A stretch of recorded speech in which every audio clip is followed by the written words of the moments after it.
लोकसभा चुनाव 2024 के नतीजे आते ही कहा गया कि नीतीश कुमार और चंद्रबाबू नायडू के पास अब अलादीन का चिराग है।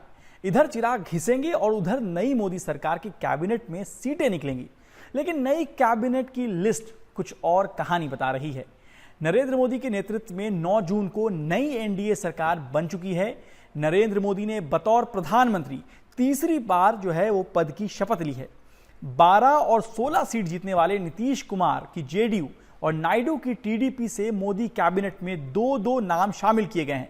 वहीं अगर बीजेपी को छोड़कर एनडीए की बाकी दलों की बात करें तो 71 लोगों की कैबिनेट में सिर्फ 11 मंत्री घटक दलों से बनाए गए हैं। कुल की बात करें तो नरेंद्र मोदी की नई कैबिनेट में 30 कैबिनेट मंत्री, 5 स्वतंत्र प्रभार के राज्य मंत्री, 36 वो राज्य मंत्री शामिल किए गए हैं। चलिए अब हम आपको बताते हैं कि एनडीए के घटक दलों में किसे मोदी कैबिनेट में क्या मिला है और किसे कितनी तवज्जो यानी इंपॉर्टेंस मिली है। पहले बात करते हैं बीजेपी के बाद एनडीए में सबसे ज्यादा सीट जीतने वाली टीडीपी की। चंद्रबाबू नायडू की नेतृत्व वाली तेलुगु देशम पार्टी के 2 सांसदों को मोदी सरकार की जो नई कैबिनेट है उसमें जगह मिली है। राम मोहन नायडू कैबिनेट मंत्री बने हैं, जबकि डॉक्टर चंद्रशेखर पेम्मासानी राज्य मंत्री बनाए गए हैं। चंद्रशेखर पेम्मासानी पेशे से डॉक्टर हैं और इस चुनाव में सबसे अमीर उम्मीदवारों में से एक भी हैं। पहली बार चुनाव लड़ रहे हैं चंद्रशेखर पेम्मासानी ने आंध्र प्रदेश की गुंटूर लोकसभा सीट से जीत वो हासिल की है। उन्होंने इस सीट पर टीडीपी के लिए अब तक की सबसे बड़ी जीत दर्ज की है। उनकी जीत का मार्जिन वो करीब 3.5 लाख से अधिक वोटों का रहा है। मीडिया रिपोर्ट्स की माने तो चंद्रबाबू नायडू ने मोदी कैबिनेट में 2 नहीं 4 कुर्सियां मांगी थी। साथ ही उन्होंने लोकसभा स्पीकर के पद की भी मांग की थी। स्पीकर मतलब सदन को चलाने से लेकर बिल पास करने में अहम भूमिका और दल बदल कानून लागू करने में विवेकाधिकार की शक्ति। ऐसे ही वजहों से सबकी नजर इस पर है और इस बार यह पद किसको मिलता है यह भी देखना होगा। यह बड़ा इंटरेस्टिंग है।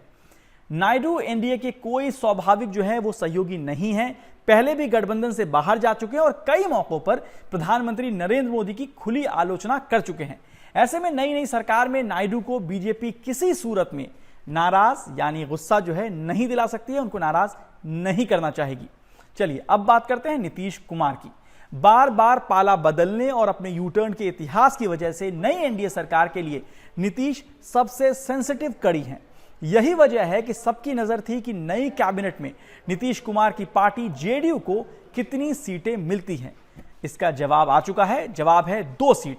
जेडीयू कोटे से राजीव रंजन सिंह उर्फ ललन सिंह को कैबिनेट मिनिस्टर और रामनाथ ठाकुर को राज्य मंत्री पद का वो पद मिला है।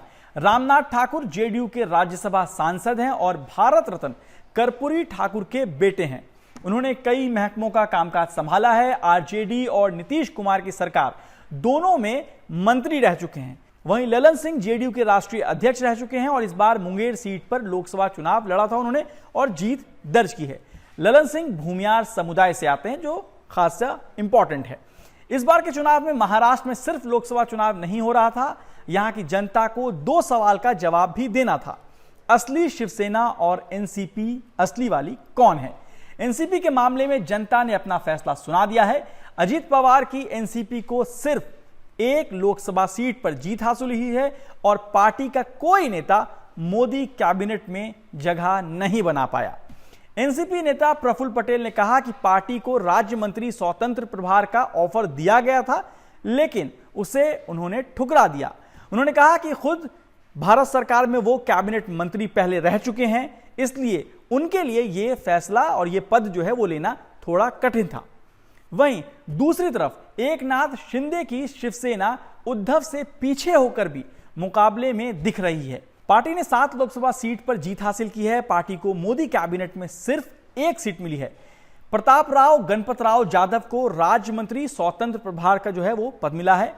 महाराष्ट्र में इसी साल विधानसभा चुनाव होने हैं। जिस तरह से कांग्रेस, एनसीपी यानी शरद गुटवाला और शिवसेना यानी कि उद्धव गुटवाला ने लोकसभा चुनाव में शानदार वो परफॉर्मेंस किया है, प्रदर्शन किया है, बीजेपी अपनी तरफ से अगली चुनौती को लेकर कोई कसर नहीं छोड़ना चाहेगी।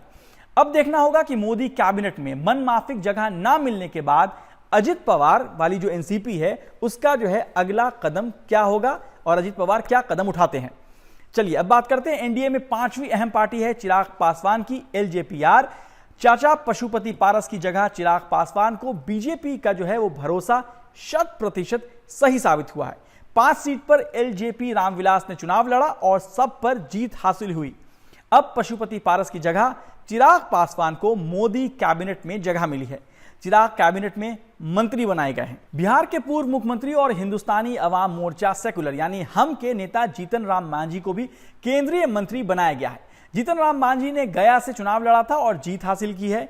चिराग की तरह ही हम का स्ट्राइक रेट भी 100% का है, क्योंकि इसने केवल गया सीट से ही चुनाव लड़ा था और वो जीत गए। अब बात करते हैं उत्तर प्रदेश की। उत्तर प्रदेश की अपना दल सोनेवाल की अध्यक्ष अनुप्रिया पटेल को भी मंत्रिपरिषद में जगह मिली है। उन्हें राज्य मंत्री का पद दिया गया है।